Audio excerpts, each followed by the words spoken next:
this important event. As with all gatherings such as this event, rooted in the values we share, we put God before country. Please stand for the invocation, followed by the Pledge of Allegiance, and remain standing for the national anthem. We are honored to have the Mayor of Simi Valley, Mayor Keith Mashburn, deliver our invocation. Mayor Mashburn. Thank you. A little bit from me prior to the prayer is Republican values. We campaign with dignity, grace, and integrity. We expect our candidates to do that, and we as supporters should support our candidates with those values in mind. With that, please bow your heads. Almighty and eternal God, look with favor on this gathering. Guide us with your wisdom and grace. Grant us discernment. Protect our president, our nation, and all those who serve to preserve freedom. With trust, patience, confidence, we pray, and we do this with good values. In the Lord's name, amen. Amen. Thank you very much. Enjoy.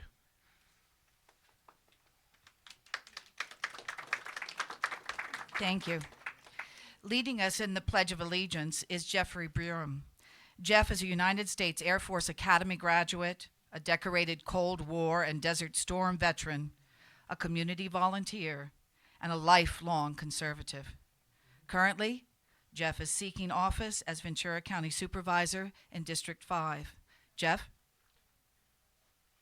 Thank you very much. Would you please remove your caps? Place your right hand over your heart.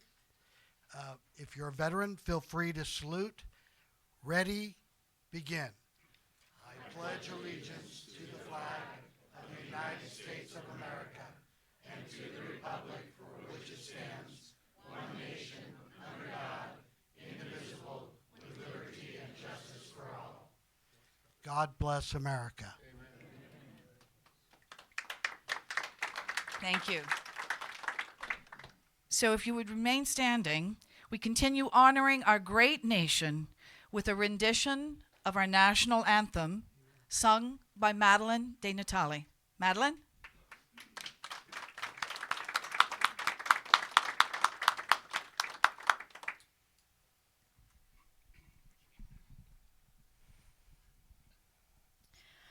Oh, say, can you see by the dawn's early light what so proudly we hailed at the twilight's last gleaming, whose broad stripes and bright stars through the perilous fight o'er the ramparts we watched were so gallantly streaming, and the rocket's red glare, the bombs bursting in air, gave proof through the night that our flag was still there. Oh, say, does that star-spangled banner yet wave for the land of the free and the home of the brave?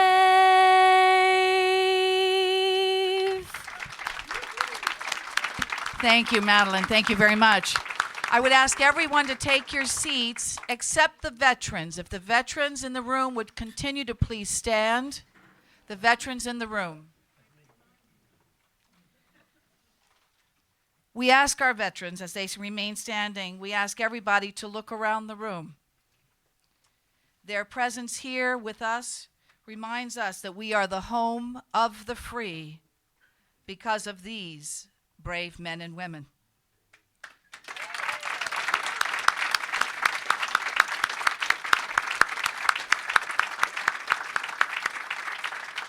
Thank you. Thank you very much.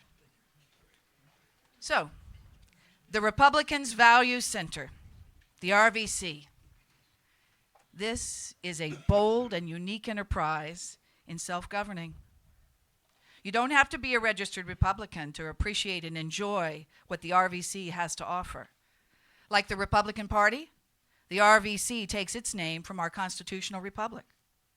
It is these values we cherish and promote through sales of patriotic merchandise, memberships in the RVC, hosting events such as this, and supplying education and information to voters, citizens, and residents.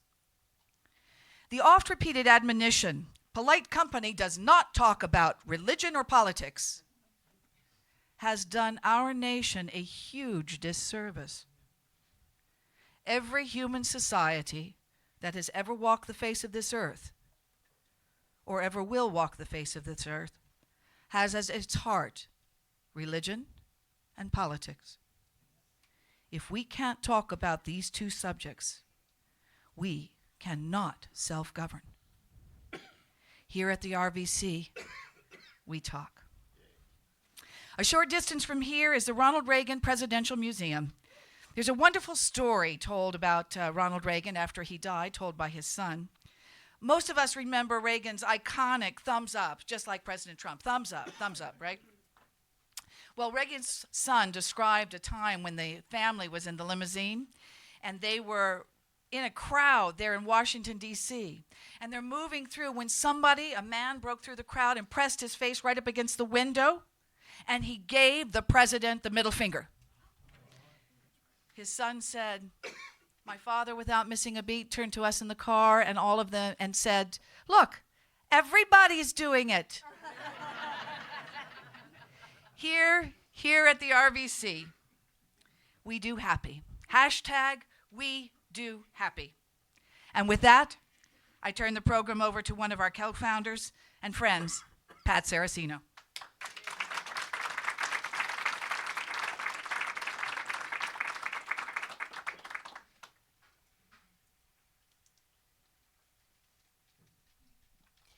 Thank you, Deb, and thank you to all of those that are here today. Welcome. Welcome to this bold adventure.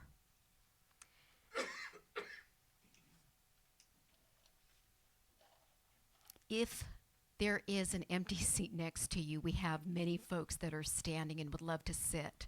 So please, for the last time, raise your hand, and those in the back, please find a seat.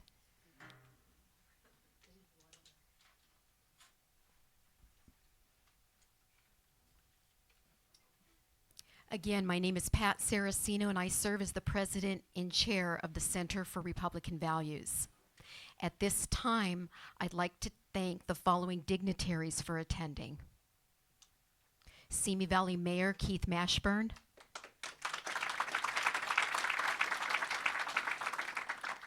Mayor Keith's wife Shelby,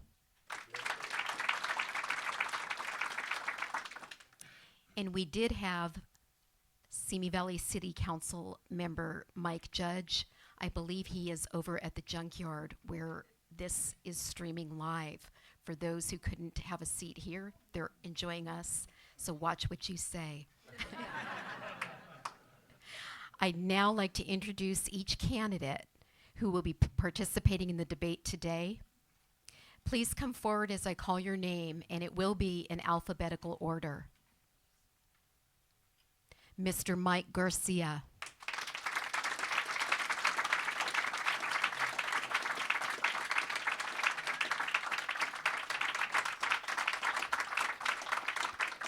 Mr. Kenneth Jenks.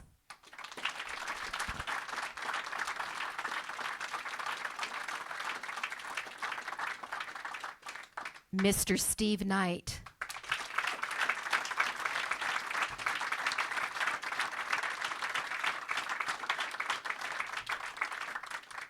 Mr. Daniel Mercury.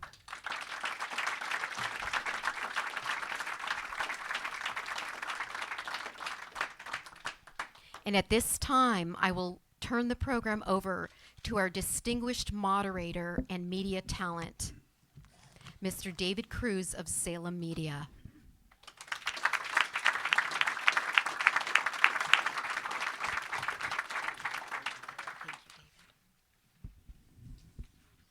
Good afternoon.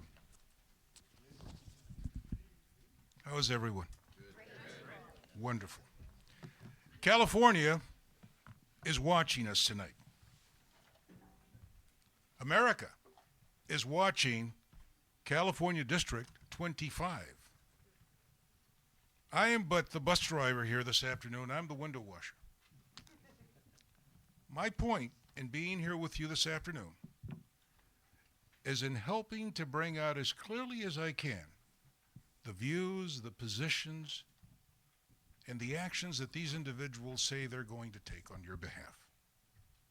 I have before me questions that have not been shown to any candidate, also questions that have been submitted by the audience.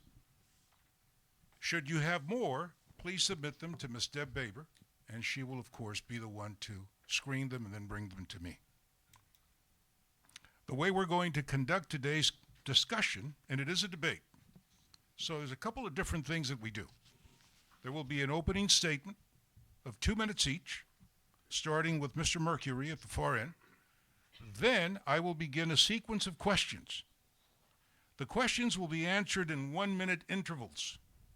They've been already described, and the participants know this. If someone wants to respond to a statement being made by another candidate, they can raise their hand. I will identify you, and I would respectfully ask that you wait for me to call upon you. You will be given 30 seconds to reply. If, however, you say something about another candidate who is here this evening, this person should be able to respond as well. You'll be given 15-second rebuttals. And here's why. We've got so much material we can't cover everything. They will be available to you as well following this conversation so that you can also ask your questions, and I would invite you to stay engaged. Fair enough? Let's begin. I'd like to first begin with Daniel Mercury with a 2-minute opening statement. Thank you. I appreciate that. My name is Daniel Mercury. I'm a husband. I'm a father. I'm a resident here in Simi Valley. I'm also a veteran. I served 2 tours, 3 operations. Operation Iraqi Enduring Freedom, Operation Iraqi Freedom, Southern Watch. You know, a lot of people are asking me, why are you running? What makes you think you're qualified? I love that question. Why do you think you're qualified? I believe I'm qualified predominantly because the Constitution says that I'm qualified. Because our genius forefathers knew that it was going to take more than just an Ivy League education. It was going to take people of integrity, good character. And I think right now that that is exactly what we are sorely missing right now in our government. I think right now a lot of people say, well, what else? Well, I think all of us, including myself and people that I keep talking to, is the corruption. And most agree that the corruption stems from career politicians. And I, for one, am tired of career politicians. And we wonder, well, how do we get them out? It's going to take somebody, it's going to take a candidate that's going to stand up and not just fight for term limits, but put a number to that. 4 terms, 8 years, you're done. You walk. You never sit in that seat again. This is for the sake of the sovereignty of our people, to ensure that we abide by the rule of law and the will of the people. And I believe I'm that candidate that can bring this back. Thank you. Thank you. Our timekeeper today is Pat Saraceno. She's keeping time, so please, she'll signal you and give you an opportunity to complete your statement, but no more. All right, next we have Mr. Kenneth Jenks. Good afternoon.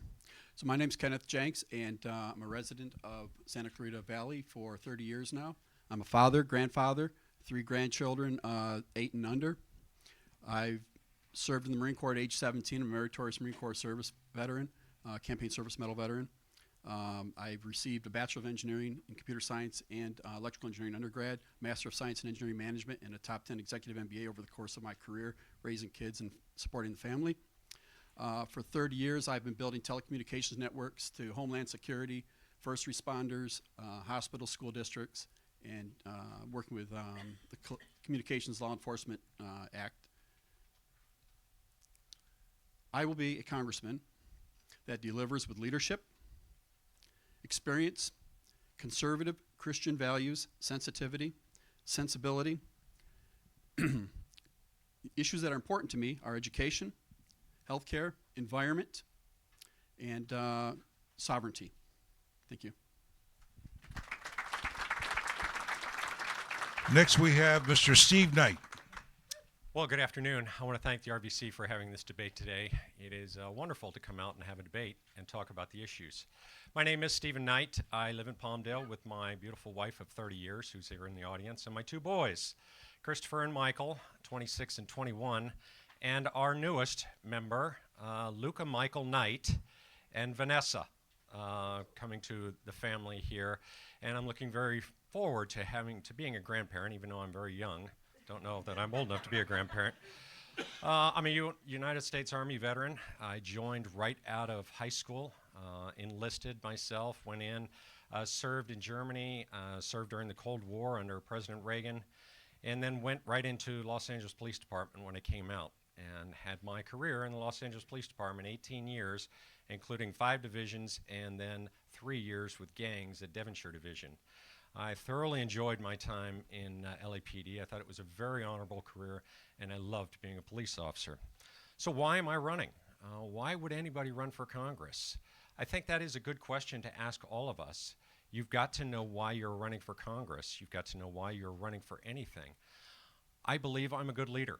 I believe I've shown that. I believe that good leaders can actually change people's lives. I have changed people's lives with things I've done in Congress, from our Convenience Veterans Care initiative that is now going across the country by the VA adopting what I did in Congress and changing how we do our values and our medical care for our veterans. So a good leader can change people's lives, and that's why I'm running. Thank you. Thank you, Mr. Knight. Mr. Garcia, Mike Garcia. Thank you. Pat, thanks again for hosting this with the RVC. It's always great to be in Simi Valley in the shadows of the Ronald Reagan Library, so this is very exciting. Who's ready to win in 2020? In the end, that's what all of this is about. And I've had the fortune of leading a team now for almost 12 months that has armed ourselves with the capacity and the ability to win. We have the endorsements on our campaign, and I'll tell you about my experiences throughout the evening. But we have endorsements across the entire district, to include Congressman Elton Gallegly, Mayor Mashburn, the city council members here in Simi Valley. We've raised $1.2 million. We're raising about $100K a week, and we have the right team in place. And what I'm most proud of is that we have 300 volunteers who are actively out there banging on doors and hitting about 2,500 houses a week right now, getting ready to fight the big fight against the big Democrat machine. What's resonating with our followers is that I'm a patriot and I'm not a politician, that I'm a businessman and not a bureaucrat, and that, yes, I'm a combat fighter pilot and I'm a leader and not a passive follower. This is why we've been gaining strength, earning the endorsements, and raising the money to the magnitudes that we've needed to keep up with our Democrat opponents. The power behind that is impressive, and I am the last person, the last candidate that the Democrats want to run against. I represent everything that I'm not supposed to be, and they're afraid of that. They're seeing horsepower, they're seeing energy, they're seeing someone who cares, who's working hard, and they're seeing a first-generation American who's a Republican, who's not blaming the government for any woes and was never reliant on the government for my successes. So folks, I believe we actually are a beacon of hope. We're a beacon of hope for California, and I do believe that our campaign will be the template for a series of large victories throughout the nation in 2020. So thank you.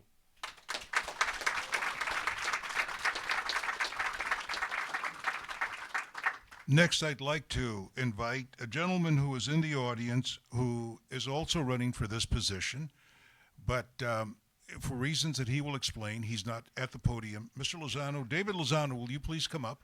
Certainly. Please come up, because we want to be transparent. You can use this mic. He will read a statement no more than 2 minutes, and I have a question for him afterwards, please. All right. Adjust Well. the mic to your convenience. Okay. 2 minutes. All right, I'm under time. Hello. I'm going to read it so I can go faster. I'm David Lozano. I'm a longtime Republican who formally announced my candidacy for the 25th Congressional District just 7 short weeks ago. For the past 25 years, I've been working as a federal attorney in the 25th Congressional District, protecting the citizens and residents of Santa Clarita, Palmdale, Lancaster, Simi Valley, and the surrounding areas by negotiating and litigating to save their house from foreclosure, their businesses from shutting down, and their lives and careers from shattering due to aggressive collection tactics by banks and lenders. Prior to becoming an attorney, I was a Los Angeles County Deputy Sheriff, where I made over 100 felony arrests and was involved in numerous life-saving rescue operations and investigative crime teams. Working as a law enforcement officer gave me the background and the skill to work directly with and for the mentally ill, drug-dependent, and crime-inflicted population that has infiltrated and currently consumes the 25th District, if not the entire Los Angeles County. I have worked as a legal analyst for the Connecticut State Legislature and a law clerk in Washington, D.C. I've also traveled extensively throughout the world, working in countries such as Egypt, Mexico, Turkey, Greece, Fiji, Australia, as a teacher, sommelier, restaurateur, international relations representative, underwater dive instructor, and explorer. By working throughout the world, it has taught me how business, governments, and cultures merge and cooperate to find solutions to problems in complex situations. I hold a Juris Doctorate degree out of Quinnipiac College in Connecticut and a bachelor's degree in political science out of California State University, Los Angeles.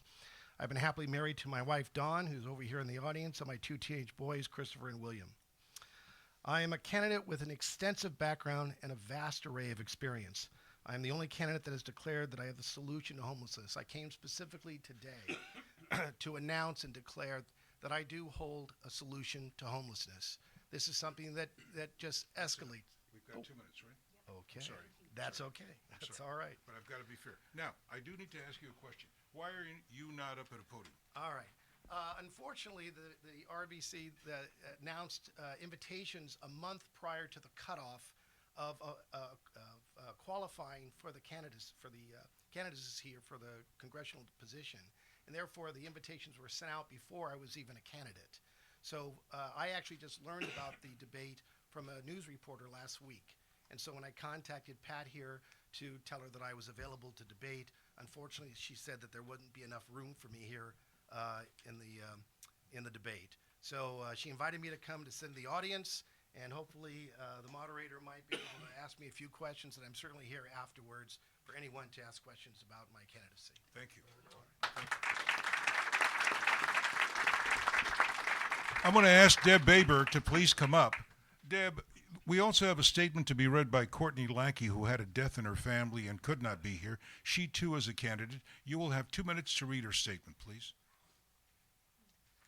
Thank you.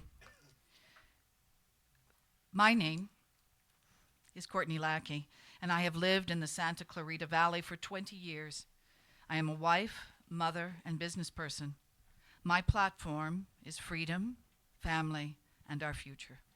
I am running for Congress because I believe there is a huge disconnect between we, the people, and what happens in Washington, D.C. Corporate and special interests dominate and set policy, and we need to get money out of politics. I adamantly oppose corporate control of our democracy, and I will not accept any special interest PAC or super PAC funds.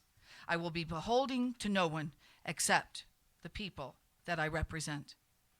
We must deliver balanced budgets and eliminate the trillions of dollars of debt that will enslave our children and grandchildren.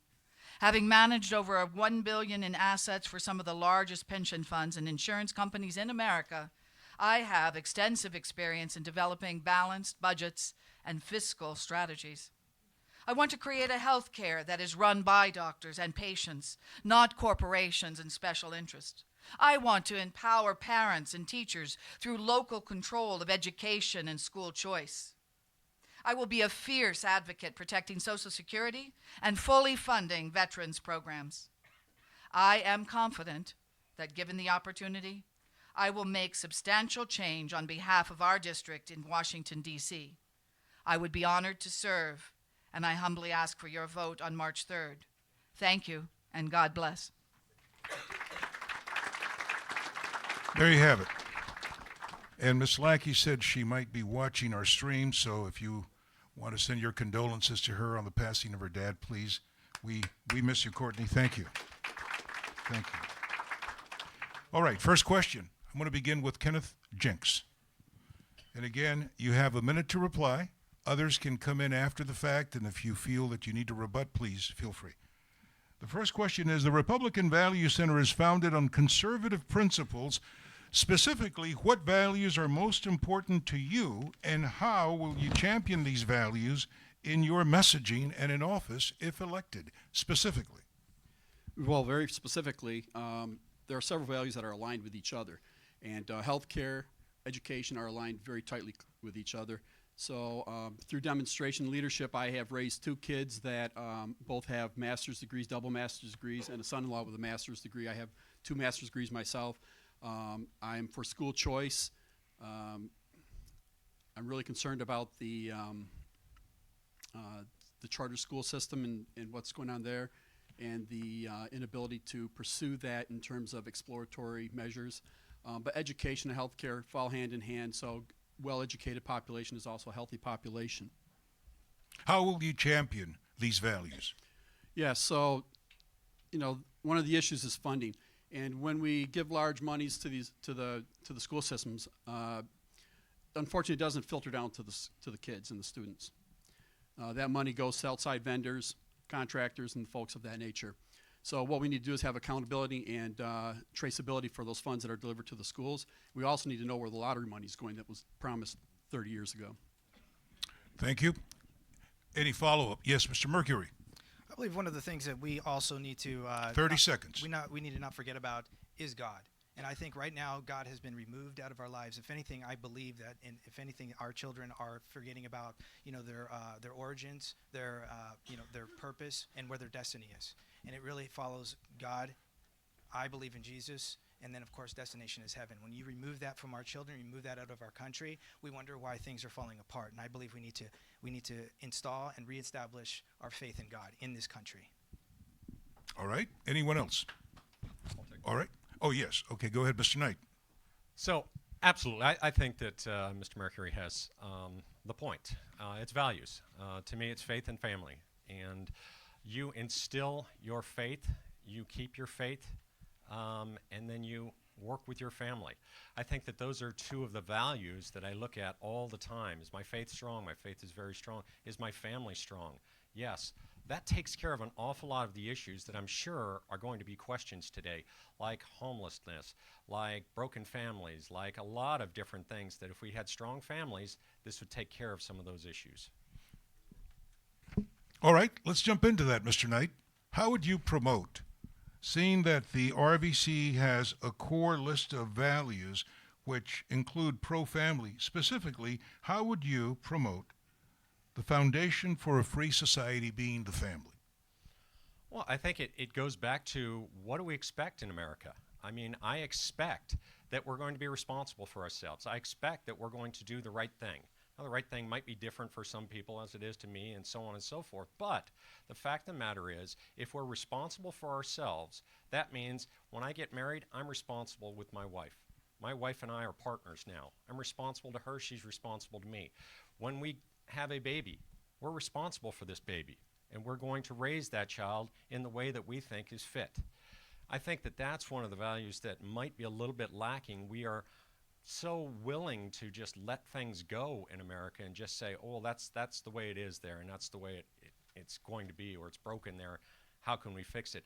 If we're responsible and we go in and we say we want people to be engaged and be responsible for themselves and for others, things get better, and that's a value. All right, thank you. Mr. Garcia, is responsibility the same as accountability? Absolutely not. I mean, responsibility is usually given to the person who's following through on the action, but ultimately accountability can be in many cases the same person who's responsible for that action or that principle, but accountability lies at a higher level. And as the head of a family or as a parent or as a grandparent, I believe a critical piece of that is being accountable for your family and teaching your children and fellow Americans and neighbors how to be responsible for themselves, but also accountable for So in themselves. public office, is a person serving public office responsible to those who elected him or accountable, or both? I think it's both. Yeah. How? I think first of all, we are responsible to our constituents in that we need to represent them. We need to communicate with them. We need to boil up the issues that we're seeing in our district to make sure that we all have a voice in Washington, D.C. within the swirl of all the noise out in the swamp, right? It's the responsibility of the member of Congress to represent their constituents. Thank you. But it's their accountability that matters, and you all should hold us accountable in that regard. Mr. Jenks, you have a response.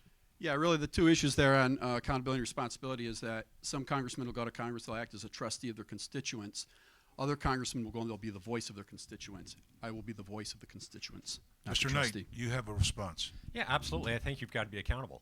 When you're on the campaign trail, it's all about kind of rhetoric. That's really what it comes down to. I'm telling you what I'm going to do, and please vote for me as opposed to one of these three gentlemen. So it's that thing that I've got to get them to vote for me. I've got to get them to vote for me. You get to Congress, you're accountable for those words. Those actions better back it up. And so if you're in Congress and you didn't back it up, then that's just rhetoric. I actually backed it up.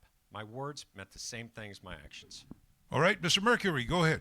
Yeah, I believe also, too, when it comes to accountability, I think it's important that the person that you're going to be putting into office gives you something, too, to hold them accountable. So, and that means that we have to also involve everybody. For instance, we have the model that a lot of people in Congress are following when it comes to incorporating a law, rather than having their constituents or the people of their district come in and debate on the constitutionality of a law. They have a requirement to invite them in to show that they want to be held accountable. So who's the boss? The politician, the elected official, or the people who got him there? The people. The people are the masters, and your representative, we're the slaves.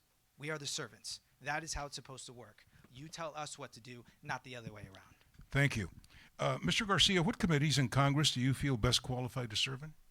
The two biggest ones would be the House Armed Service Committee and then the House Appropriations Committee. Why? With my background in the military, I've seen a lot of the frontline issues that our current military is facing after 19 years of military conflict. But also as an aerospace executive, I've seen where a lot of opportunities and efficiencies can be gained within the DoD budgets. The Appropriations Committee is where the buying power is. That's where the decisions to procure are made, and that's where we, frankly, to your conversation about accountability, it's that committee that holds aerospace and all industries that they're buying equipment from accountable for not only the technology, but also the quality, the schedule, and the price. Thank you. Mr. Jenks, what committees would you be best suited for? I've been on several technical committees as well as finance committees. With a background in finance, mergers, acquisitions, valuation, I feel that I can lead the nation and the district in financial matters that are relative to traceability of our funds and where they're going. And I'm tired of this leftist, communist, socialist agenda taking our money and sending it wherever they want. I'm sorry, I missed the name of the committee. Finance committees. Okay. Any other comment? Mr. Knight. So I sat on Armed Services, Science, Space, and Technology, and Small Business. I think those fit this district very well. They sit very well. Armed Services is known as kind of a B-plus committee. It's not really an A committee like Appropriations. If you're on Appropriations, you're an appropriator. That's what you are. You stay on Appropriations, you don't get any other committees. So you're an appropriator.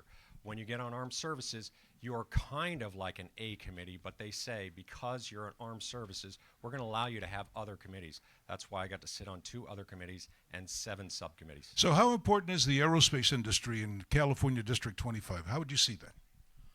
Well, I think it's monumental. I think that when you're looking at high-paying jobs, the aerospace industry has been number 1 out here. We've got movie making, and we've got other different industries out here, but aerospace has been king for many years. Secondly, if we're going to defend a nation and we're going to put up the best platforms and the best training, we know how to do it.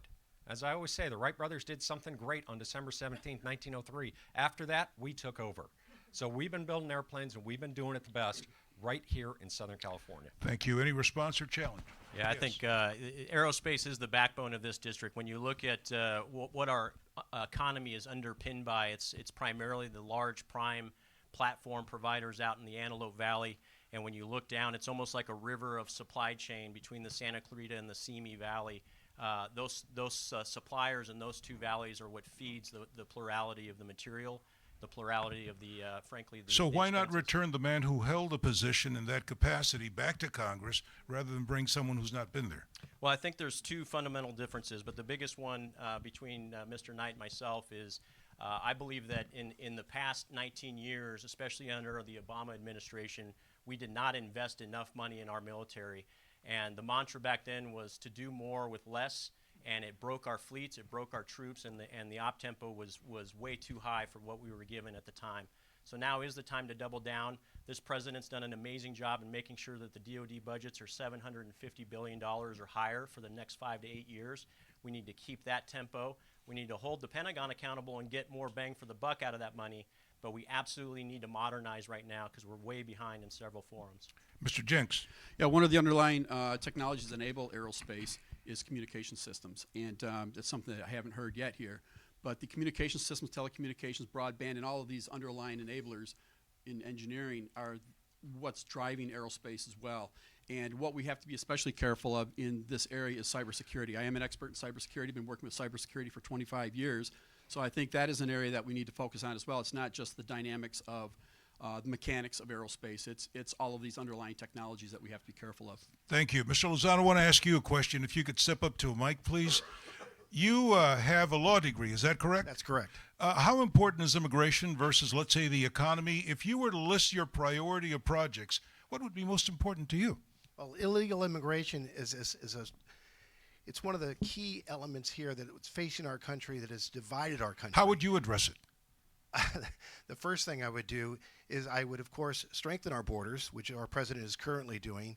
But at the same time, we have to look beyond our borders. We have to find out what it is that our country is not doing for our illegal immigrants here, in the sense that we need to be strengthening the other countries as well. Because if you talk to these illegal immigrants that come across, they say they really would prefer not to actually leave their country, but their countries are such disarray that they have to leave. They're scared of their lives and everything else. We're a leader in the world. We should be helping all these other countries as well. Well, why do you think, Mr. Mercury, is that really our responsibility? No, I don't believe it's our responsibility to be the police of the world. If anything, your representative has a duty first and foremost to the people first, which means we have to first ensure your sovereignties, then we have to do everything by the rule of law, and of course respect the will of the people. And the will of the people right now is they've had enough of the influx of people coming in here. So what we need to do first and foremost is to put a moratorium on the borders for at least 2 years so that we can get a better handle on the infrastructure, so that then we can figure out how to better expedite to get people in here in a more humane way. Your response to that? And as I first stated, it was to strengthen the borders so that we wouldn't have illegal immigrants coming across. That was my first statement. Thank you. Thank you for your reply. Mr. Knight, what's most important to you, DACA or the wall? Boy, border security has always got to be number one. So border security, if you don't have border security, continued problems will happen. So border security has always been number one. It's not something I just campaigned on. I've gone to the border 23 times in all different places. The border security is problematic. If we continue to let it be problematic, then we're going to keep getting issues. But if you build a wall and people build tunnels under it, how would you address that? Well, that's why I always say border security, because border security doesn't just mean a wall. Well, tell me what that means to you. Border security means new technologies that we've used in Afghanistan and Iraq. It does mean more boots on the ground. It does mean sensors in the ground like they use in Israel. It does mean a whole lot of issues other than just saying a wall and nobody can penetrate. You're saying soldiers. Boots on the ground means soldiers. Well, I'm saying ICE, yes. Okay. ICE. Okay. Sir. Look, border security, sovereignty, it's a three-legged stool. We have to deal with not only securing the border with the walls, the physical structures, we have to deal with the electronics and surveillance systems, and then we have to change the policy. And so something that's broken is our immigration policy system, birthright, and a whole lot of other issues that we have to address. And we need to address these issues as a three-legged stool. Thank you. David, if I may just tag on that. It's interesting to me that just a couple of weeks ago in Lancaster that Mr. Knight said he would pass DACA today. But the reality is we need to secure the border first. There's about 8 conversations we should have before we pass DACA. Border security is one of them, giving the resources to our Border Patrol agents, investing in the technology, stop offering free incentives to people who come here illegally, streamline the naturalization process so it doesn't take 20 years, and then we can have a meaningful conversation about what DACA looks like, when is it going to be passed, and who's going to be eligible for it. But it's a national Thank you. security issue. I saw that report. How would you respond to that, Mr. Knight? Yeah, absolutely. So I sat on a caucus in Congress. No, but how would you respond to the question that was asked here, Oh, I'm which going to. was about DACA today? You just said you'd rather No, first secure the border border. security has always been number one. I said that, yes, I would sign into DACA, and I've said it all along. I said it when the president said he would. I said it when the president said he wouldn't. So absolutely I would do that. But border security has always been number one. Ever since I sat in Congress on a bipartisan caucus, ever since I've been campaigning, ever since I've been in Congress, border security has always been number one. I want to ask you, Mr. Jenks, one last comment on There's that. a big difference between saying and doing. I've been in business 30 years. If I go to work and I say I'm going to do if I say I'm going to do something, I have to get it done. So there's a difference between saying and doing. I'm the guy that'll deliver. Oh, wait. I'm just trying to understand why you would make that comment. Do you say somebody here is saying but not doing, or? No. I'm just trying to understand why you said that. I heard the words saying. I heard the words talking. So if we want to get things done, we need to do things. And that means to be assertive in our seats and assertive in the House. All right, Mr. Knight. Absolutely. I guess you must think that's directed at you. Oh, boy, let me tell you, a lot of things are going to be directed at me. I can tell you that. I can tell you there's 4 people up here that are going to say things to you. Absolutely. There's one person up here that's going to say something to you and actually back it up by what he actually did. By 25 for the 25th, I've got about 50 accomplishments, but we put them down to 25 because I said it and I did it. Thank you. Let's go to one of the other values of the Republican Value Center is pro-Second Amendment. Upholding the right of individuals to keep and bear arms, a natural, inalienable right that predates the Constitution, secured by the Second Amendment. What does this mean to you specifically, Mr. Jenks? I'm going to go back to my opening speech, which I didn't have time to give the whole thing. Our country was given birth in 1620, precisely 400 years ago, in a set of fundamental beliefs, including freedom of religion, freedom of speech, liberty, justice, hard work, innovation, and a yearning to succeed. Most of all, unalienable God-given rights. These beliefs were tested following the Declaration of Independence and during the Revolutionary War. We know how this turned out. We the people. In tribute to Black History Month, our beliefs were tested again during the Civil War. Harriet Tubman, an African-American woman with unshakable Christian faith, would be the first woman in American history to lead a military unit into battle. Those are Christian values, and those are why we're here. All right, Mr. Mercury, go ahead. You know, I think that we are definitely pointing this needle in the wrong direction when it comes to our Second Amendment. I am pro-Second Amendment, but I think right now what we're doing is we have a lot of politicians, case in point in Virginia, where they're chipping away at it and trying to use words, that don't exactly mean what they say. I think right now what we need to start doing is starting pointing the needle really more towards the criminals. For instance, if a sexual predator has to register as a sex offender when they get out of jail, well, then I fail to see why we're not actually applying that same principle to a gun violent criminal and have them register as a gun offender and then put them under cyber monitoring as well. This is what we need to start doing when it comes to getting control. Thank you. On that same line of the Second Amendment, what is your position on concealed carry and where, Mr. Garcia? I think it should be allowed across the entire nation. I think one of the responsibilities of the federal government is to make sure that the regulations and the requirements for the concealed carry are consistent and uniform across all 50 states. That's a huge problem right now. Are there places where you would not allow guns? I would not allow it in schools, frankly, right now in this era. I think it's okay for teachers to be trained on how to use a firearm. But in this environment, I would not allow concealed carry weapons to be in schools. Mr. Jenks, bad guys have gone into schools. Yeah, so bad guys are going to get out of schools too. So we do need to look at arming the teachers, put teachers that want to be armed into training programs, let them carry concealed. The other thing is, some of this starts off, you look at the APA and what they've said about the violence and things that go on within the schools and these school shootings. And that is prevention and intervention at a young age. So why the hell are we teaching sex education in the schools and we're not teaching kids awareness? So I would say that we need to get back to the fundamental values of what we are in this country. Let our Thank you. parents teach. Mr. Mercury. Yeah, I don't think they're the same issues when we talk about, you know, a gun violent criminal going into a school versus the students killing students. I think when it comes to students killing students, I truly believe that the What do answer, the students killing students use? they're using guns, but let me explain is that I believe what we need to do is strengthen the family. You want to stop students killing students, we need to strengthen the families. It's not about creating more gun laws. It's about creating and strengthening the family so they have more time with their children. Thank you. Mr. Knight. So I think that the question was CCW. So you can look back at 2009. There was a young a young assemblyman in this legislature. Steve Knight wrote AB 357. I pulled that number out so that people would know this is a CCW issue. We have 58 counties. They do 58 different things. My bill just said one issue. You can tell us what you want to do, but one issue throughout the counties. We have people that are in Kern County that get a CCW. They go 2 miles to the south and get into LA County, and there's no way they will get a CCW. And part of law here in California is good cause. They can say anything for good cause. We took that out. Mr. Garcia. Yeah, Final rebuttal. I think it's important to recognize that if it weren't for the Second Amendment, there would probably not be a First Amendment, and we absolutely need to protect that. What's happening now is criminals are no longer fearing the judicial system. They're no longer fearing law enforcement, and we absolutely need to train criminals to be fearful of their victims, and they need to have the right to bear arms to do so. We're going to move on. Thank you very much, Mr. Garcia.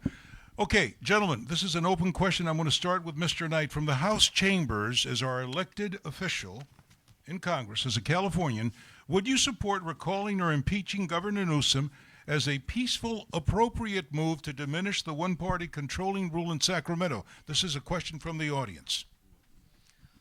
So I absolutely think Governor Newsom should be out. But that being said, we have a 2/3 in both houses right now, in the Assembly and in the Senate, and the governor and every constitutional office. So something's happening here in California. They're electing Democrats way more than they're electing Republicans. Why? We've got to figure that out. We've got to do better. We've got to win elections. That's the way you get back. In 1996, we had the Senate. The Republican Party was the majority party in 1996. From there on out, and I remember sitting with my dad when the polls were coming in, and he was saying, oh my gosh, things are changing right now. It was because it had changed. The Democrats took control. From there on, they have been in control. Okay, and I respect what you've just said. Why do you think we've lost positions? Well, my personal opinion is you've got two Well, you're the areas. one running for Congress, so I just want to make sure that I get your You've view. got two areas from Contra Costa up through San Francisco County and most of LA County that have controlled our elections. They really have. They've put out more voters. They've put out more electorate. They have won more elections. That's the way it is. If we want to turn this, we've got to make sure that Republicans come out and vote. We've got to get people that understand our values and our issues and get them to the polls and make sure that they're there. Mr. Garcia. Yeah, I actually agree that we need to get the voters out, but it's on the candidates. It's the responsibility and the accountability, if you will, of the candidates to inspire volunteers, to inspire our teams to get out there and get the vote, to show the contrast between ourselves and people like Katie Hill and now Christy Smith. We need to educate voters. We need to recognize and help people recognize why they need to vote conservative values and people who are qualified for the job. There comes that word accountability again. I'm going to show you something on accountability in a few moments. Mr. Jenks. Yeah, so we have 25% of the state that's registered Republican. Why? So let's look at the history here. So if you look at the sheets and you have 50 bullet points that are endorsements from the same politicians that got us here, how are we going to get to the next stage? We need to have merit-based campaigning, and one of the issues here is we're retreading continuously the same politicians that got us to 25% of the Republican. So let me see if I say, when you say merit, but isn't that the choice of the voters? They pick It is the people choice, they yes. like, or It is, but there's a lot of influence from these endorsements. I'll tell you that right now. So, so we have to be careful when you look at the endorsements. Those aren't personal references. They're great. They're great on their own. Thank but, you. It's 25%. Mr. Mercury.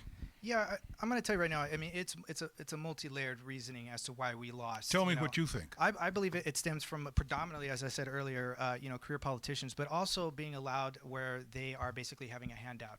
And what happens is that when they are able to raise so much money, they become an incumbent. Once they become an incumbent, they take that money and they put it into a finance committee, and it's so much harder to get them out because now they already have a huge head start. And then you get unions and lobbying and firms. They have to be removed, and we have to remove big money and all money and limit and cap what a candidate can actually run on. That's how you're going to get it back. Thank you. Mr. Knight, to the point of accountability and incumbency, you were the incumbent. You were defeated. How do you explain that? Well, I think I need more than a minute, but there was an awful lot of things that got us to not winning re-election. We took about 2 months after that, and we started looking at it. We said, what did we do that Katie Hill might have done? What should we have done? And what did we do very well? I can tell you the campaigns are changed. They have changed. The times of get out as many volunteers as you can, knock on those doors, send out a couple mailers, and you're going to be elected are over. Yes, you're probably going to do some of those things, but if you're not doing the other issues, and I'm not going to tell you what they are right now, but if you're not doing the other issues, you're not going to get elected. There's no way. And in November, you're going to get crushed. The Democrat Party has figured about 3 things out, and it all stems from what ballot harvesting did. And that ballot harvesting went down, and they looked at 3 different issues, and they started doing them very well, and we were caught flat-footed. We're doing it better this time. We're doing it differently this time. That's why we're going to win. Thank you. Mr. Garcia. I'll tell you what we have to do. We need to raise money. We do need the volunteers. We need to be present in the district, go to every meeting. We can't take anything for granted. We need to work harder than we ever have before, and we need to tamp people out like Katie Hill before she grows legs and becomes a huge threat to our party. Right now, we're seeing that with Christy Smith, and I look forward to holding her accountable. We need to do the ballot harvesting initiatives better than they are, and we need to raise money. And my campaign is raising money at the same pace right now that my Democrat opponents are raising money, and that is absolutely critical. And I disagree. The endorsements do matter, and those are judgments of characters. When you have men like Elton Gallagly and Keith Mashburn behind you, Mike Judge here locally on the city council, those are huge supporters, and those aren't just names that came behind you for no reason. All right. Mr. Jenks, you had a comment? No? Okay. Maybe I'll comment on that. I thought I saw your hand, but That if was not. Steve. Go ahead, okay. Steve. Steve, go ahead. And I agree. You know, endorsements do help. They absolutely do. And having endorsements of congressional members that are actually in office really help. To having McCarthy and Elise Stefanik and Steve Scalise and people like that that are actually doing the work in Congress right now, right today, really help. I agree. But the work is the candidate. Whoever's going to come back after March 3rd and start battling for the Democrat, y'all better get behind, and we all better get moving, because this in California is very difficult. And it's not just a slam dunk just because you get the party nomination. Thank you. All right. Let's talk about that point. One of the other questions that came my way was this. District 25 is identified nationally as a swing election. How has your campaign demonstrated its ability to win in November against an influx of millions of dollars from the opposing party? I'd like to begin with Mr. Mercury. As I said on my website right now, I'll tell you right now, I still believe when it comes to campaign endorsements and it comes to campaign contributions, I believe that takes an integrity-driven race and turns it into a popularity contest. So I think what I'm looking at right now is people to run a little bit more on integrity, and also too, we have to be able to beat people when it says that we're going to turn away, super PACs. We're going to remove all of this kind of money when it comes into us trying to race against people who we know are already corrupt.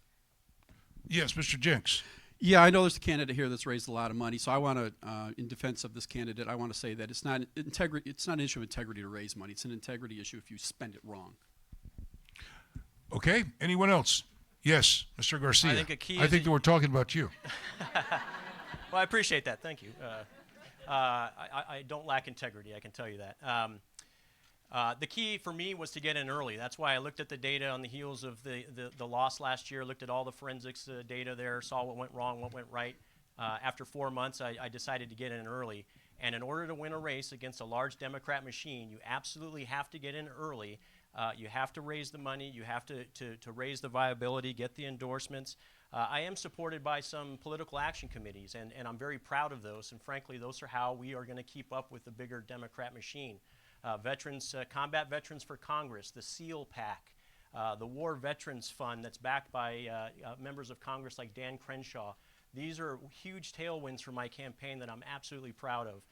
Another one is actually the Animal Wellness Action PAC, because we have a soft spot, my wife Rebecca and I have a soft spot for animals. So these are the types of team building exercises we've been doing over the course of the last year, and this is how you beat the large Democrat machine. Thank you, Mr. Garcia. I want to make sure that I got the answer and I understood it, because if I don't understand it, I can't convey it to the audience. Is viability important? Is electability the same thing? Mr. Knight, may I begin with you? Sure. A little bit. I'm going to say it's kind of a little bit fuzzy there. Viability is somebody who can win the election in November. Can you win in November? Yes. So viability is not who can win the election in March 3rd. March 3rd is going to take 3 of these folks out of the running. That's what it's going to do. Who can win in November is the viability. That's where we need to be, and that's where the party needs to be, is to make sure that someone can win in November. Your response to that, Mr. Garcia, and then I'll go with Mr. Mercury. Yeah, I'm not trying to be difficult, but I actually believe it's the other way around. I think you can be viable if you've got an organization, you're raising money, but if the candidate isn't putting in the hard work, if the candidate's message and platform isn't resonating with the district, if it's not representing the district, then he or she is probably not electable. What I take pride on is the fact that we are viable. We've talked about the infrastructure, but more than half of my 300 volunteers have never been in politics before, because they are resonating with the message of a patriot, of a citizen legislator going to D.C. to protect us. And to me, that's what the essence of electability. Katie Hill was electable because of her charisma, because of her hard work, but obviously there was no qualifications underneath that. Do you agree with that, Mr. Jenks, that Katie Hill was elected because she was likable and fun and different? I personally wasn't interested in Katie Hill when she was campaigning, so I heard her speak a few times on television, and I just kind of turned it off. No experience. I heard she likes parties, but anyway, that's in the past. Yeah. You know, I was raised in a certain, look, I was raised in a certain way, and I don't speak about people if I don't know them. I understand. And, but the point being, as a candidate, no, she never should have been there. She has no experience. She had no business being in Congress. A lot of people differ with you, though, and she got in. Mr. Mercury. Yeah, I'm going to have to kind of agree with exactly with what you're saying. Yes, she did resonate. Yes, she had that fresh vibe. She had that, that ability to be very charismatic, and that's something that lets you know where somebody can have viability. But when we talk about electability too, again, it's everybody in our district who has the heart, the willingness to come up here. That right alone says that you've got something to offer, and so we need to be very aware of these things. But yes, I believe that's how she came in. Mr. Knight. Yeah, I wouldn't laugh at that. She got elected right here in this district, and we've got to be aware of things like that. So what I'm talking about in doing things different, last week I spoke in front of 4,500 people face-to-face, 4,500. 2,000 of them have never registered to vote. Until now, 2,000 of them have never registered to vote. Pretty sure they're going to vote for me now, but that's something new, and that's what we've got to do. And we can't just go out and talk to Republican groups. We've got to talk to everybody. Our issues and our ideas work. They work. Thank you, Mr. Everybody Knight. will buy into it. Thank you, Mr. Knight. Mr. Jenks, one last time. That's it. We got to move on. Sure. Katie getting in the office wasn't just Katie's fault. It's our fault for not getting out the vote, and I support what the other candidates are saying about getting out the vote and registering. How important, this question, I'm going to begin with Mr. Garcia. Time is flying. How important is that the person elected from this district support President Trump? It's absolutely paramount. I think in the wake, especially of the last week, seeing that Congress has become effectively a caricature of itself, this president has the potential to do amazing things for this country beyond what he's already done for us. He's an 800 horsepower engine right now that's strapped to a 100 horsepower clutch in the form of the U.S. House of Representatives, and we absolutely need to support this president. Do you support President Trump? I absolutely do. I did vote for President Trump in the primary. There's some bad gouge out there. I did vote for President Trump in the primary, and I stand behind him. What's resonating with me from this administration is that he wasn't a politician. He was a businessman. He was an outsider from DC, outside of DC, and he came in with no political agendas. He came in with no loyalties to any political machine, and he truly is only serving as a servant to the nation. Mr. Jenks. I resemble that. Thank you.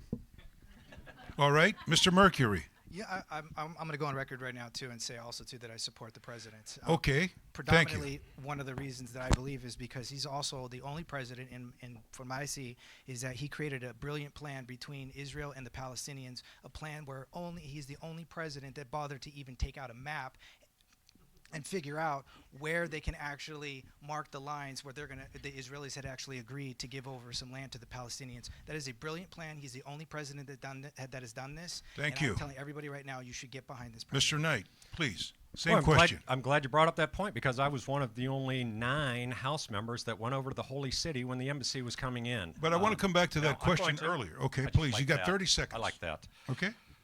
So yes, I think I'm the only one up here who can say I support the president, and I've got something to back it up.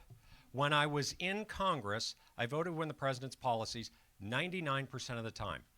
That's it. 99% of the time when President Trump's policies came down, I voted with him. I've been out of Congress a year now. I'm still in the top 10 in Congress voting with the president.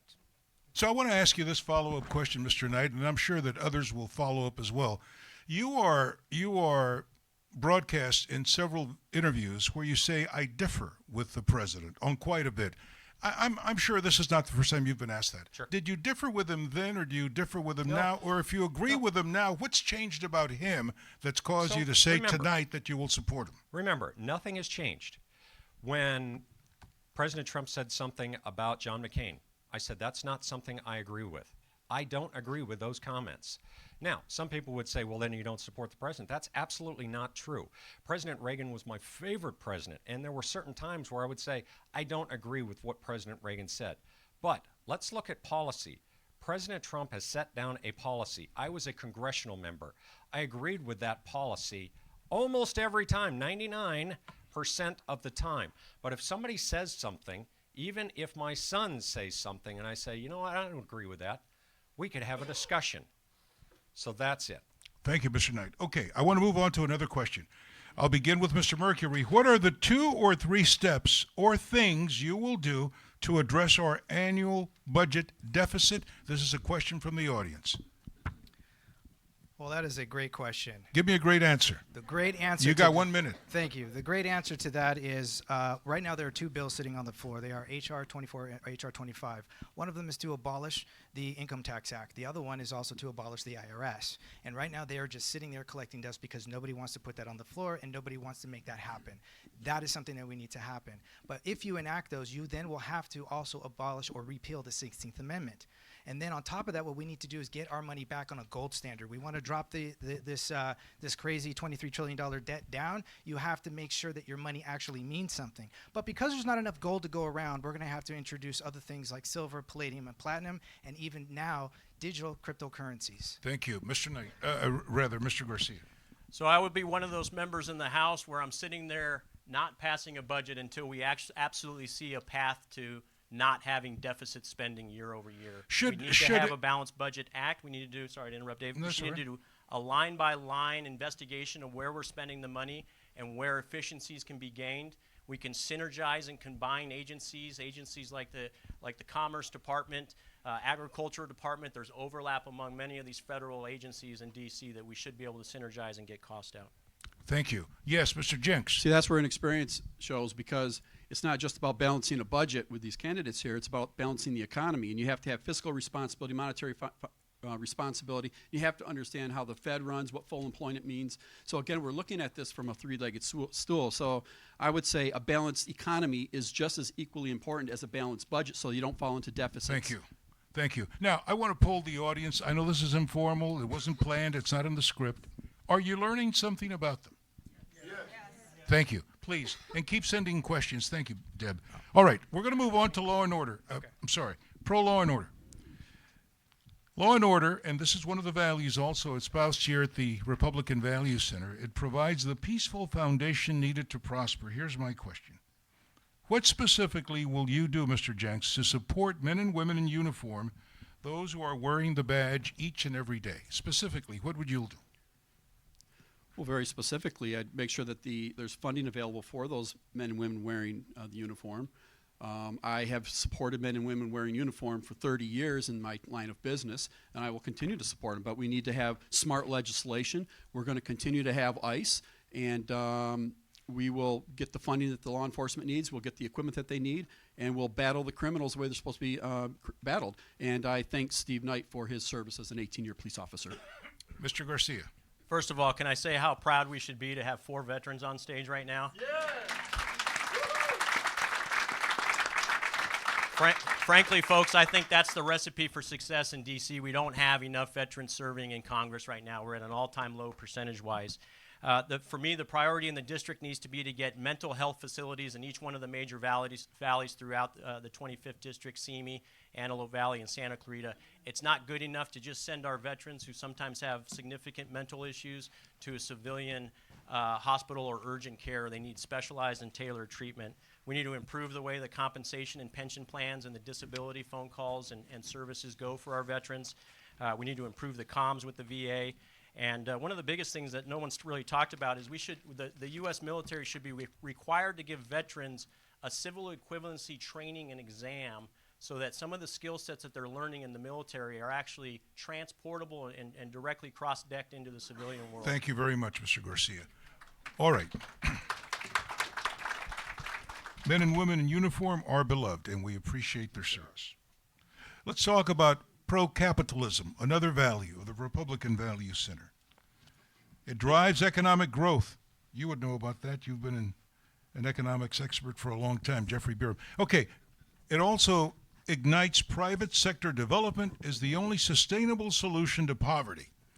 I want to have a specific answer to the question, what would you do to bring jobs that have been exported abroad? How would you reignite economies in dying cities that need jobs today and well-paying jobs? What would you do? Mr. Jenks.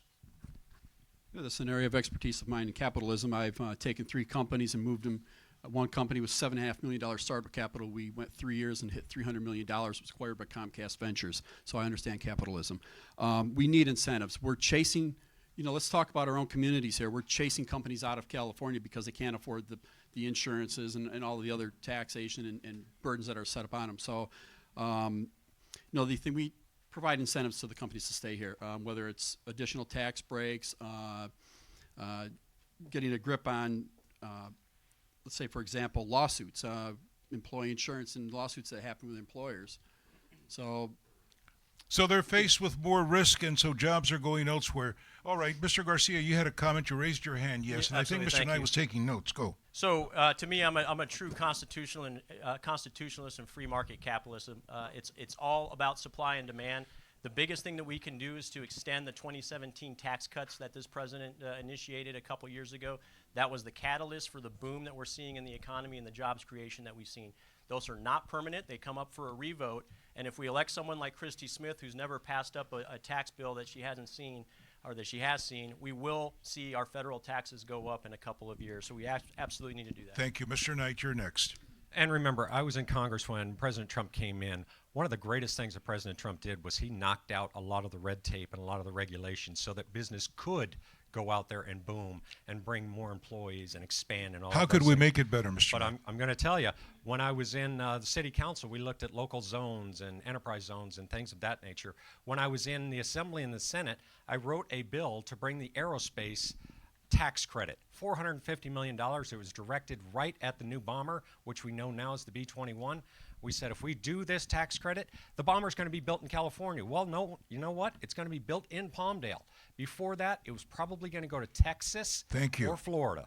Thank you. Mr. Mercury, you have the final word on that point. Thank you. I think we need to, first of all, we need to throw away and throw that AB5 in the garbage right now. That actually affects a lot of independent contractors, and that is the beauty thing about being a contractor, because I was before I created 2 LLCs, is one of the things that allows for people to do is to figure out what is going on within their indie cities, where is work missing, and how they can expand on that, and then next thing you know, they're going to create businesses and provide jobs to other people because they were permitted to grow. Thank you. We're going to move on because we have about 20 minutes left and I have to leave. Yeah, they cut me off. The commercials come in and I'm gone. Mr. Garcia, you mentioned veterans earlier. It's a very important point. America today is seeing more homeless vets than ever before. How would you change that? How would you address that? We need to absolutely take care of our veterans and make them a priority. We say that, but people don't want them in their neighborhood. That's right. So here's how we take care of them. One of the things that I mentioned already is the civil equivalency exam. We give them the training before they get out of the military so they can find great jobs that are paying $75,000 and up when they get out. That's how you keep them off the streets. Another initiative I'd like to instill is to have 10% of federal jobs set aside for people who have served their country, not just DOD and military personnel, but people who have served in AmeriCorps and Peace Corps. There should be a large chunk of federal jobs across the nation that are given priority to those folks. That keeps them in the same benefit system and allows them to stay on health care and benefits that they need. Thank you very much. Mr. Knight. So experience matters. We do have set-asides for veterans. We do have set-asides for veteran-owned businesses. I'd like to look at what Mayor Falconer has done in San Diego. They are the only city in California, only major city, that their homeless issue has gone down. They went down 8% last year. Mostly because You sure they didn't move? Mostly because it's a Republican mayor. He's the only Republican mayor of the big cities. Because you're in Ventura County, we don't have a comprehensive solution, and we find certain cities more beset with homelessness than others. My question to you is, what would you do? So he did the things that work. What He would you did do? bridge shelters. He looked at the veterans and said, hey, look, you have some skills. Let's get you into a bridge shelter, and let's use that training to get you into a job. That's why he's had such a great impact, especially with our homeless veterans. Now, you can do that with a whole homeless population. We did it in Palmdale. We went out, we said, okay, we're going to give you a 30-day voucher. You can stay at Motel 8, but guess what? You got to go to the WorkSource Center, and we got to see if you've got a skill. We want to get you into a job. You get them into a job, they get a roof over their head, they get food in their belly, and they can take care of themselves. Thank you. Thank you. Mr. Jenks, you're next, then Mr. Mercury. Excuse my throat. Yeah, so I agree with the training issue. When the vets are leaving and exiting the military, we do have to have aggressive training for these fine patriots, men and women. The other thing is I work with the American Legion Post 43 and the VFW, and we do service a lot of the homeless vets there. We have meals and other things on. But I think the core issue here is training, and I don't know that it's mental health, but there is training issues that we need to take care of. We need to have specific programs that can bridge these veterans over. We have some in place, but we need to. Thank you. Mr. Mercury. Well, there's already some avenues right now for military when they get out. It's called TAP class, at least in the Navy it is. But it's not extensive enough. It's about 2 days. In some parts, it can be up to 5.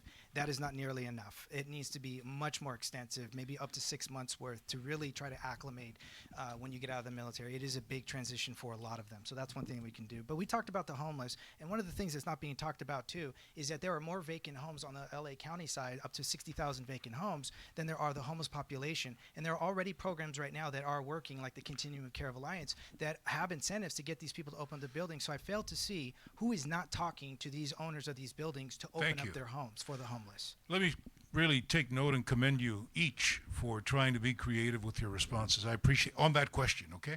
So let me come back with this one, self-reliance. Ventura County is an example of something going on with local governments. I'm talking about municipal and county. We're bleeding on social services and not enough on investment that generates growth and vibrancy. I want to ask Mr. Knight, if you were in Congress today, how would you help Ventura County, where most of these people live, and Los Angeles County, how would you help us in a way where we're picking ourselves up, but at the same time we're investing into the future and not having our social services bleed us into deficits that we cannot pay? Yeah, first, I don't think you need any help picking yourself up. I think that the federal government can have an issue.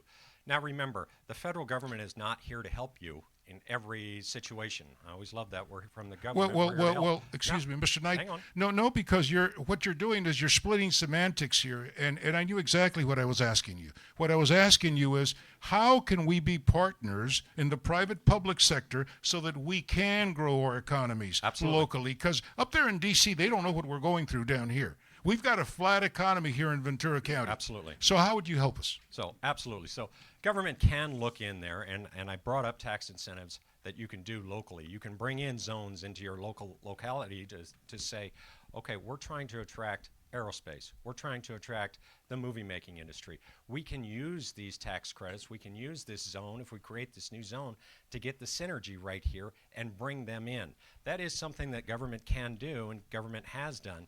But a lot of it is the connection from the local government to the state government, and then the federal government can come in and kind of umbrella and help out in that. But you don't want the federal government to step over what the local government is trying to do. Local government knows exactly what they need. They know what they're trying to get to. Ask them, work with them in concert. Don't just say, I'm from the federal government, I'm going to do it. You work with a local government. Thank you. All right, Mr. Jenks, I think you were next. Yeah, I was just going to say on this issue, we need to have better cooperation between the public universities, the private universities, and the young people that are attending university. I'm a guest lecturer, as also on multiple academic advisory committees, and I hear it all the time. These young students don't know how to take the next step. They've spent so many years sitting in chairs and opening up textbooks. So we need to have better cooperation in terms of internships and things like that between the public and the private sector. Thank you. Mr. Mercury. Oh, okay. Mr. Garcia. Yeah, there's 3 key initiatives that I'd like to see happen from D.C. in partnership with California. One, even though we're not in a drought right now, now's the time to start investing in our water infrastructure. Think outside the box. There's a great opportunity for a public partnership between the Army Corps of Engineers and the state of California to enhance efficiencies of water to the district. 2, there's a massive opportunity right now for solar power and battery storage, to where when we have power outages that have plagued us, we can be self-reliant within our own solar systems without being responsible or accountable to Edison. And the last point that I think was touched on a little bit is the federal government could and should invest in trade schools at local community colleges like Antelope Valley College and College of the Canyons to get kids ramped up on aerospace and defense technologies and manufacturing processes. They can do this in 6 to 9 months. We've seen examples of that, and it's working. All right, I got to move on because time is winding down. As a candidate for U.S. House of Representatives, what does the word politician mean to you? And what distinguishes you as someone who understands the community and a role of service, being a servant leader? Mr. Jenks. So a politician to me is, I'm not one, so it's hard to describe what a politician is. So first off, I'm a businessman. I think that those that serve in the Congress should be representatives from the community, of the community, and for the community. So that to me is a servant, and that's what I will take to the House. Okay, fine. Mr. Knight, what is the difference between a servant leader and a politician to you? So look, when the Constitution was created, they made the House of Representatives very close to the people. They wanted them to be elected every 2 years. They made the Senate very deliberative or slow. They gave them 6 years to figure it out.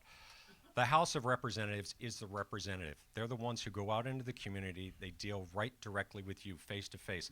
Can't run and hide and be in San Francisco.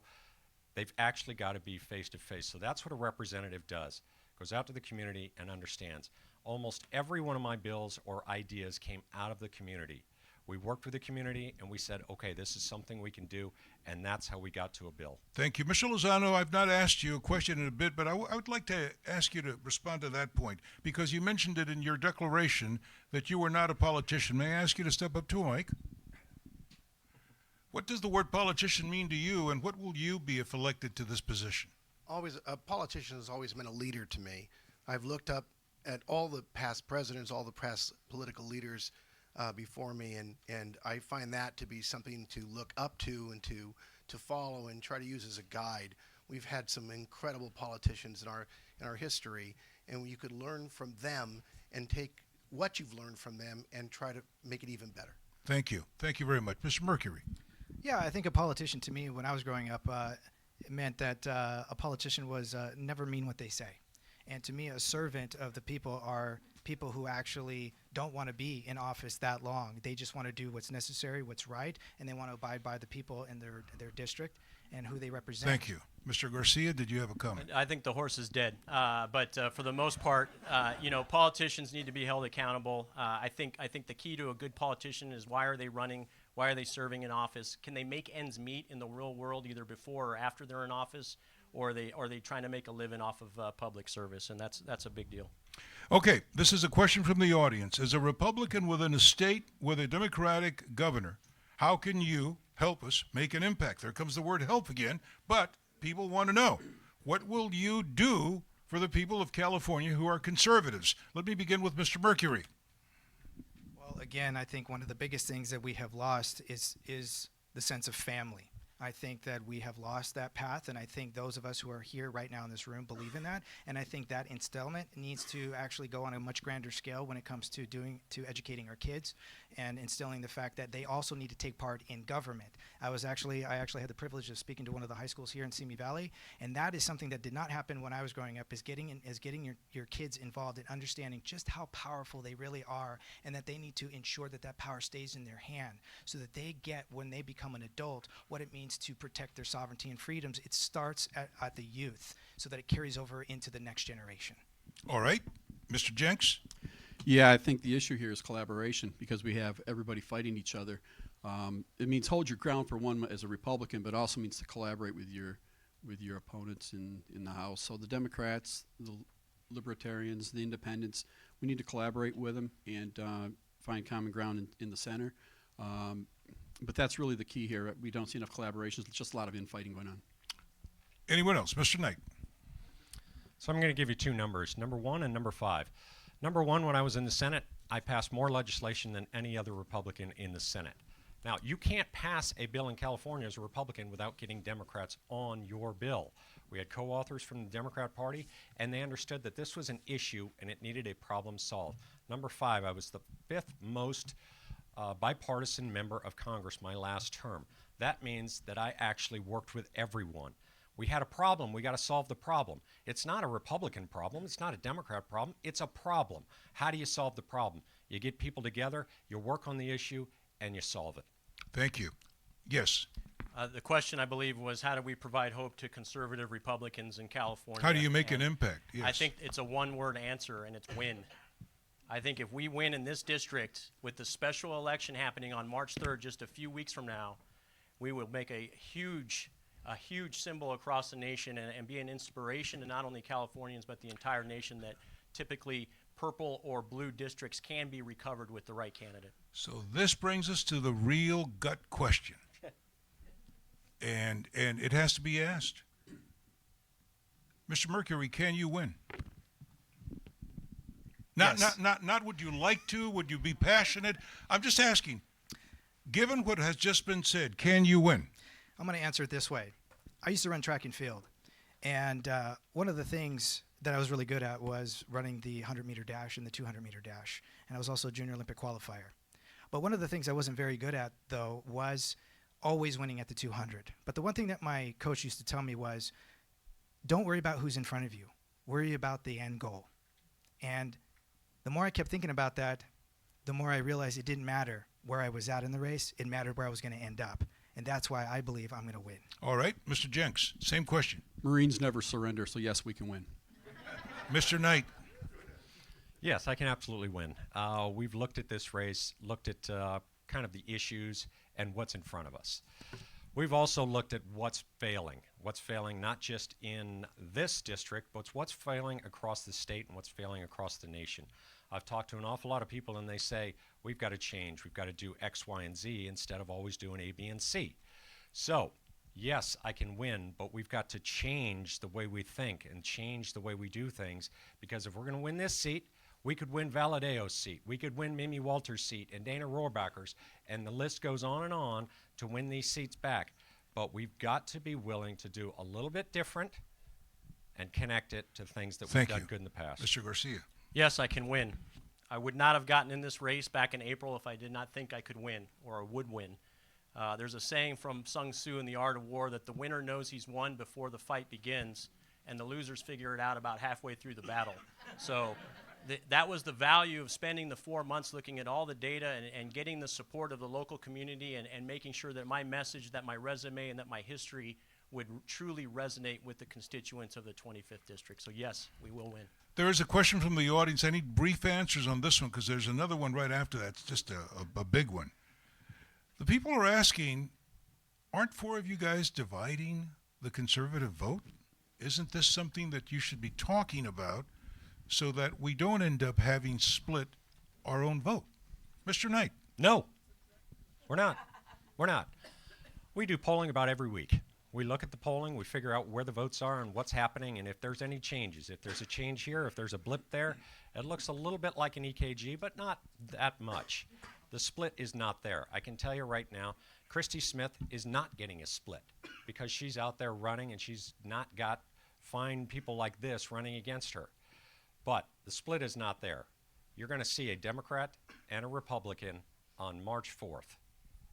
All right, Mr. Jenks, same question. Are you splitting the GOP vote? Candidates don't determine who's going to be on the ticket, and the voters decide who is elected.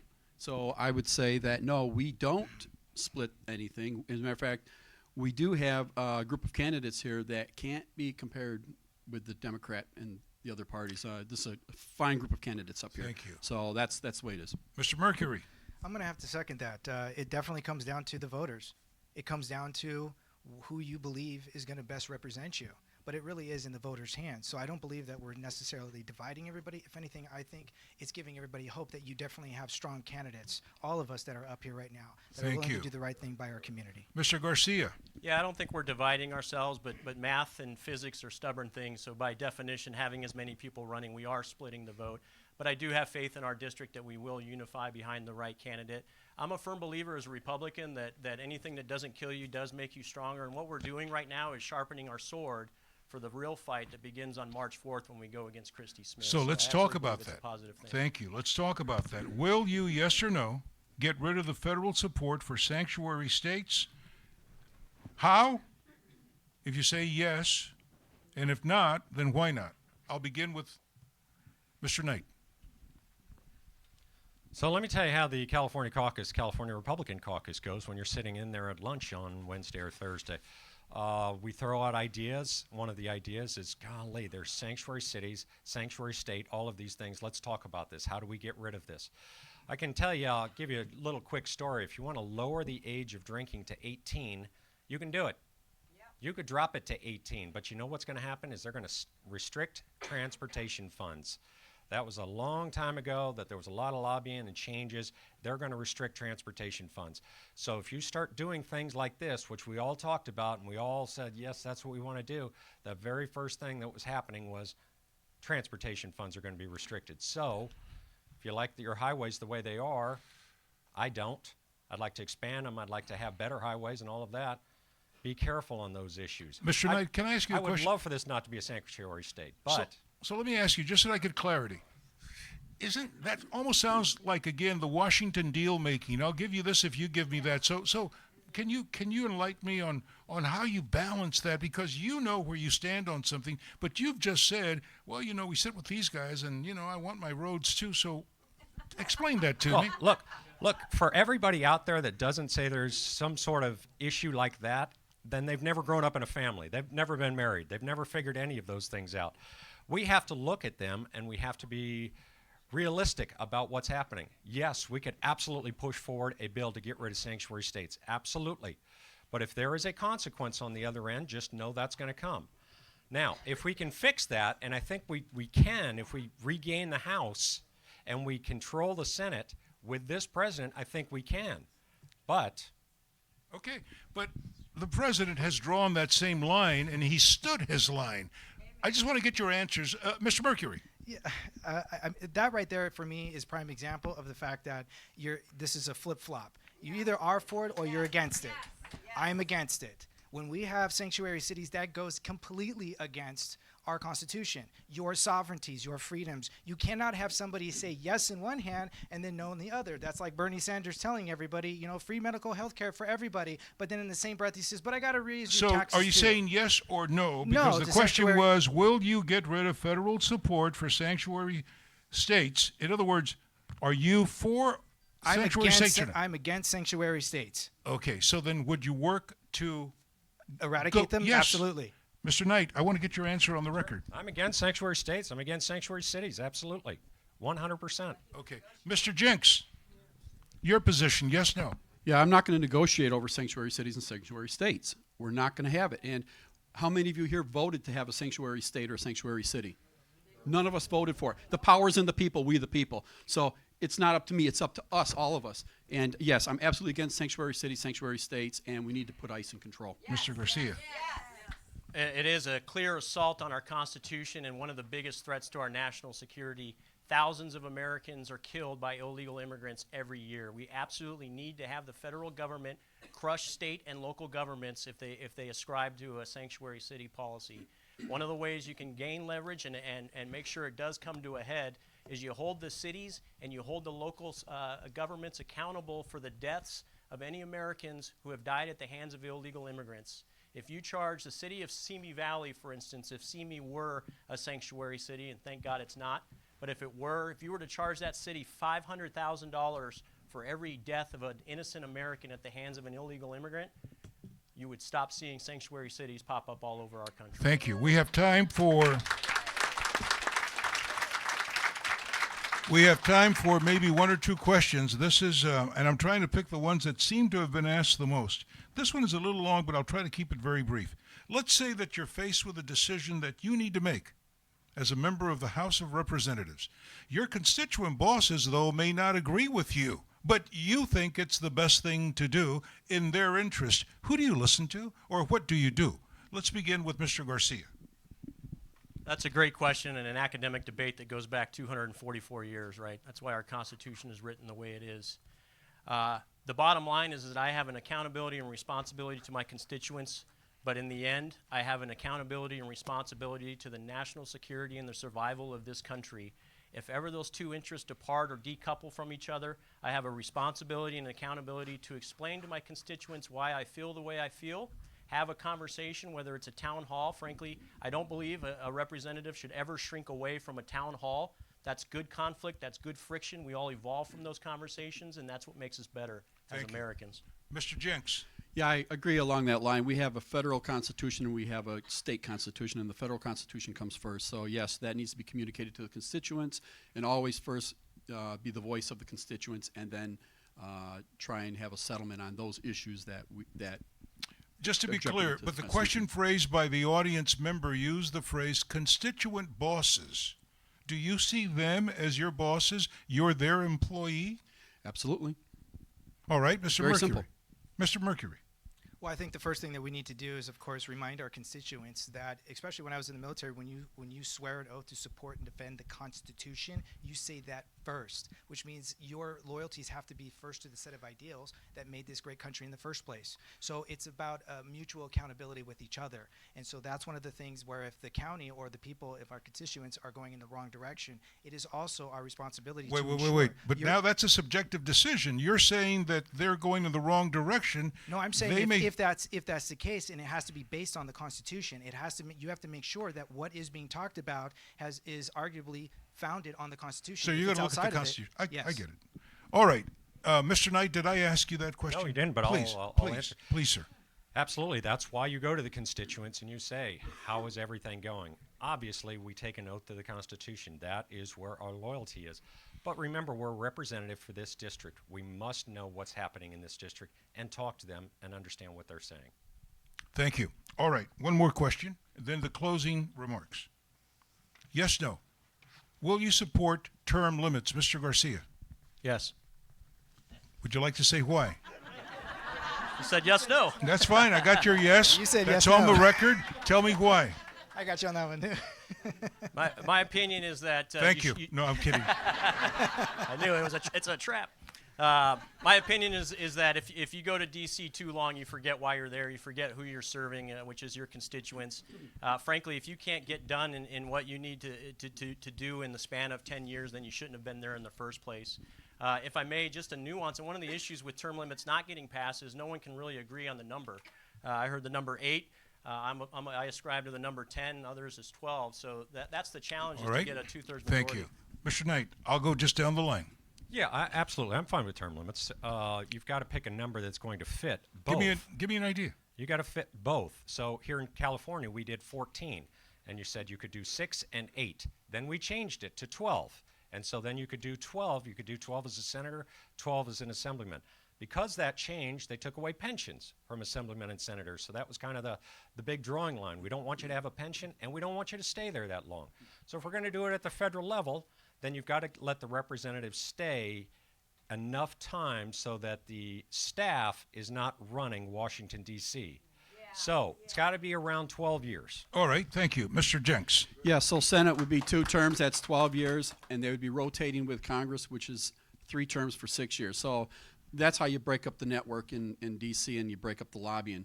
Because Okay, you guys lose got contacts. those numbers, right? 12 for the Senate. It's 3 terms for Congress, that's 6 years, and it's 2 terms for the Senate, that's 12 years. There'd be a lot of guys with white hair, and I don't have any, who would be going out of D.C. tomorrow, right? That's All right, fine. Mr. Mercury. No problem. Well, right now, the most powerful seat in the House right now is the president. It's 8 years. We look at right now people that are in Congress that have actually been in over 40 plus years, and we wonder, some of them have actually seen 5 presidencies. So no, these are extremely, extraordinarily powerful seats, and they are not incorruptible, or the people that sit in them. So I say 4 terms, 8 years, no longer the president of the United States. You are done. Thank you. Time now for the closing statement. I began initially at your end. I'll begin today with Mr. Garcia. Yes, please. Please. In my mind, one of the best legislative accomplishments that the president has gotten passed is the tax cuts bill. So to the candidates, can you tell me specifically about the bill, what you liked about the legislation, and then where you thought it could have been better? All right. And that'll be the only question I've got time for, but thank you very much for asking it. All right, let's begin with Mr. Garcia. Go ahead. So what I liked about it was that across the board at every tax bracket, the percentage came down and the thresholds to reach those tax brackets came down in terms of the dollar value earned that year. That was the catalyst that got things moving. In the corporate world, and the left attacked the tax cut because it did benefit corporations, but it freed up capital that can then be used for internal research and development, the advancement of technologies in all industries, and frankly, the expansion of the companies and higher employment rates. What I would change, what I would try to shape for all Californians is to have the $10,000 state and local tax deduction limit be applied to an individual so that a married couple can benefit from a $20,000 cap instead of just a $10,000 cap as a married couple. It's a bit of a marriage tax and it hurts us here in California. Thank you. Mr. Knight. Well, yes, I voted for it. When I was in Congress, I worked very closely with the framers of it, actually talked to the president 1 or 2 times about the tax bill, and voted for it. There are several issues that address California and New York and New Jersey and maybe a couple other states, and it has to do with our deduction on our houses. We thought that that was a big issue for certain states, especially here in California. I'd like to fix that. We fervently talked to the president and said, we would like to fix this. This is hitting about 5 states. He said that, yes, we would absolutely like to work on this in 2.0. Then I talked to the Ways and Means chairman and said, let's make sure that California and New York and all the other ones are not left out on this because this affects our property. Thank you. So, yes. No, thank you. Thank you very much. Well, real estate is important, and you made the point. Mr. Jenks. Yeah, so we're now in alignment with the rest of the world. It was 22% corporate tax, and I've seen in my line of business, I've seen an incredible uptick in business over the past year and a half. My workload's tripled, doubled, quadrupled, whatever. Put some numbers on it. What I'd also like to see is further incentives, and that is we have educational student debt issues that we haven't talked about here, and that is some of these tax cuts. If we could further incentivize the corporations to provide training programs and relieve some of the student debt on their employees. Thank you. Mr. Mercury, final word on that. I'll try to keep it short. Basically, I would try to improve on both, as some of my colleagues talked about, was marriage and house. And now, of course, my wife and I, we bought a house here. Things were just skyrocketing. It still did kind of negatively affect us, and I think we can do some improvements on that. And, of course, being married, we definitely need to drop this down. So He looks at his wife, the boss. Thank you very much, Mr. Mercury. All right. Time now for closing comments. We'll begin with Mr. Garcia. 1 minute. All right, folks, I'll end with what I began with, and that this is absolutely a must-win for us here in California. This will be a symbol of hope and the template for the rest of the nation moving forward in 2020 with the special election going first. Einstein's definition of insanity was that doing the same thing over and over again and expecting different results is not rational. This is no different. We need to do something different. We need to be more aggressive.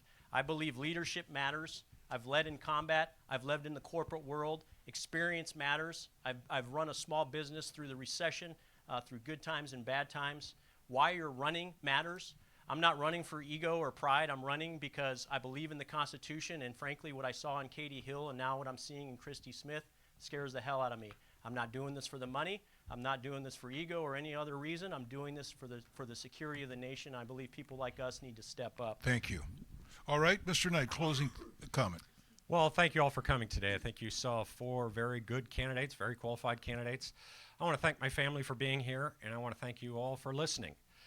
This is very difficult. It really is. Being a congressman is tough. It's not just get elected and they tell you what to do. They don't. Your first day is a handshake and go ahead.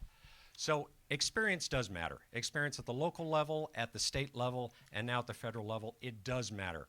Remember, one of us is going to be the congressman for 6 months. That's a special election. Do you really want to put somebody up there that's going to have to figure out what to do, or do you want somebody who's going to hit the ground running?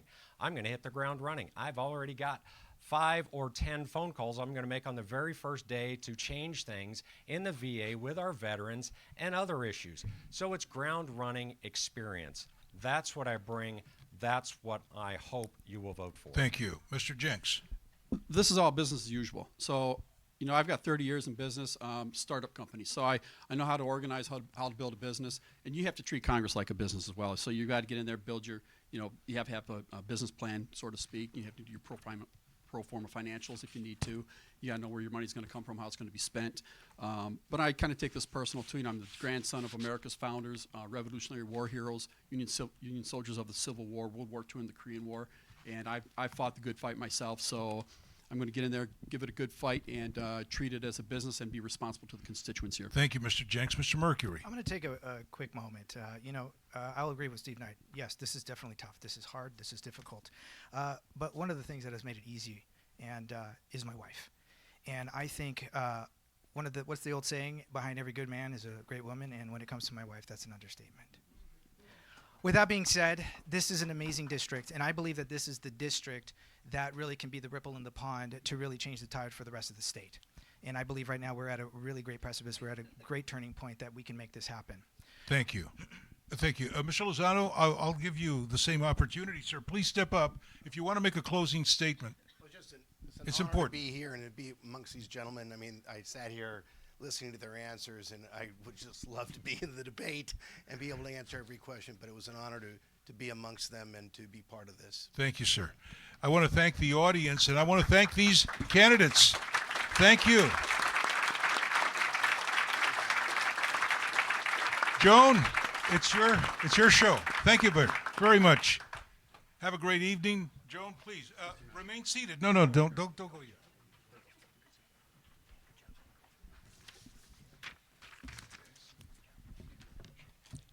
Thank you for joining us at the RVC for this important debate.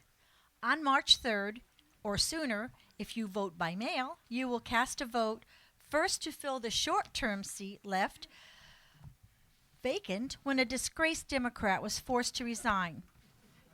You will also cast a second vote for the person you want to represent your values in the halls of the House of Representatives. We hope tonight's affair has given you information you need to make these important decisions. We also hope you will consider signing up for future events at the RVC and that you will consider becoming a member of the Republican Values Center. So as you leave this evening with the candidates' words ringing in your head, we leave you with words from the first Republican president, Abraham Lincoln. Quote, "Nearly all men can stand adversity, but if you want to test a man's character, give him power."